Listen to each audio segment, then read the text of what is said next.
Hey everybody, welcome back to Hound Hogs Barbecue. I've realized, because I've talked to a lot of you guys that have been watching the videos, especially at competitions, this Hasty Bake seems to be giving y'all some trouble trying to figure out how to run it and get to temp properly. And so I'm going to do a better video than I did before. Before I just talk, this time I'm going to show you my exact process because this thing runs like a dream for us. And so we're really happy with it and where it's going. And so I want to help you guys, so let's figure it out.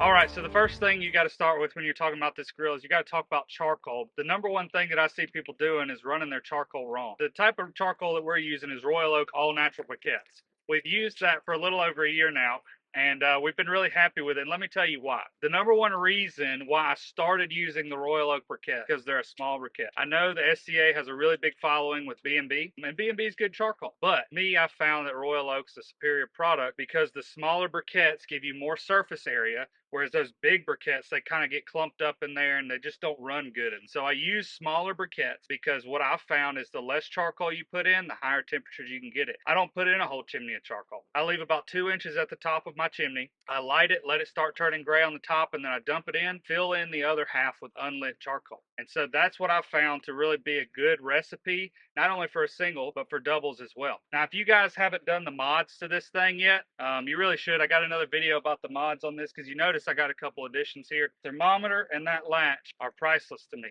This thermometer allows me to know where my grill is at any given time without having to open the lid.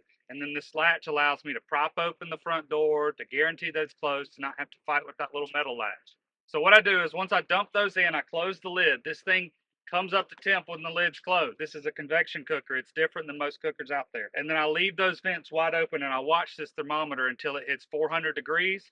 And then I check my grates and I start choking this down a little bit because I want this thermometer to read between 400 and 450 because that means my grates are somewhere around 575 to 600. So the next thing I want to point out to you guys is sometimes you're just having that day, maybe the elements aren't good. You need a little extra oxygen with this, and these holes may not be enough. One of the reasons why I love this latch is because I take it and I prop it about halfway open. That allows extra oxygen to feed in and get that fire a little bit hotter. Don't let it get out of control because it will continue to rise after you close it down.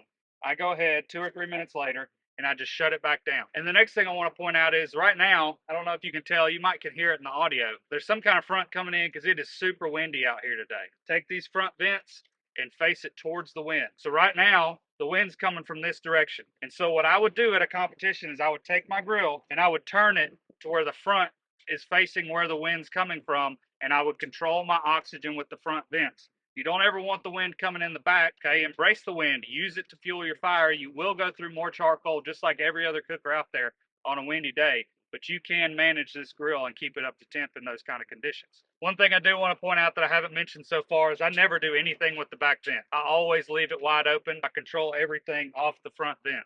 So if you plan on running this thing for a double, you can hold it over. What I would do and what I do when I run doubles is I open the front after I turn my steak in. The first thing I do when I get back is I open the front all the way. Obviously, you got some heat gloves on. I get a pair of channel locks and I grab this with the channel locks and pull it out to where I can actually see the charcoal. And I take all my charcoal and I shove it all the way to the left. And then I take a couple handfuls of unlit charcoal, fill it in on this side, close it, shut the front vents. This thing will get enough oxygen to maintain just by having the back vents open. So about 20 minutes before I'm ready to put my steak on for steak B, I'll go ahead and open this back up and get this to the temp that I want. So let's talk about actually cooking the steak here. That's obviously the most important part. Now I typically run this thing anywhere from 550 to 600. The biggest thing is it doesn't matter what cooker you've got, you have to know how to adjust. Let's say my typical is 575 for a minute 20. If I'm running 525, I'm going a minute 35. If I'm running 500, I'm going a minute 45. And so I'm going to adjust for every about 30 degrees off my target temperature. I'm going to add or take away 10 seconds. Once you get your grill marks on there, leave this thing outside of your grill. You don't want that hot. And so what I do is when I'm done putting those marks in, I drop this thing in right here and I put my steak on it and then I let it just ride. I leave it closed, thermometer from Thermoworks stuck in there to where I can see exactly what the temperature is. And I just leave it closed until it reaches my temperature. I take my steak off, put it in a full pouch, and then I take my grill grate tongs and I just reach up under this and I take it and I either set it on the ground or I set it on my table if I'm on a bigger table. And so keep this thing as cool as possible before you put your steak on it, and then take it off in between steaks. So once you're done cooking your steaks for the day, it's time to clean up. And so go ahead, again, open it up. And I learned this tip from Joe Vining down in Macon, Georgia. I get 2 pairs of channel locks, and I get in here and I grab this grate with them. I have my ash bucket and I just pull it out and I dump them in there. Now, sometimes a couple charcoals miss, whatever it may be. I just take those channel locks or whatever I've got. If you got real heat gloves on, you can just pick up the charcoal and throw it in a bucket. And then I go dump it in the ash can, and then I leave this thing sitting open so it cools off, and 20 minutes later it's ready to load in the truck. So that's pretty much it for how to run this grill. We're loving it. We've done really well with it. We've won with it. We've got top 5 walks with it. You know, it runs like a dream for us, and that's because we put in the time and effort to figure this grill out.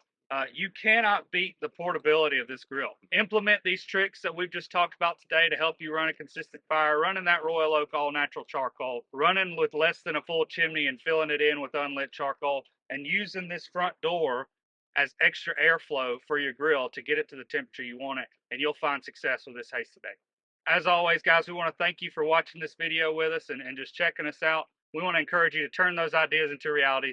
Get out there and cook something new. We'll catch you next time.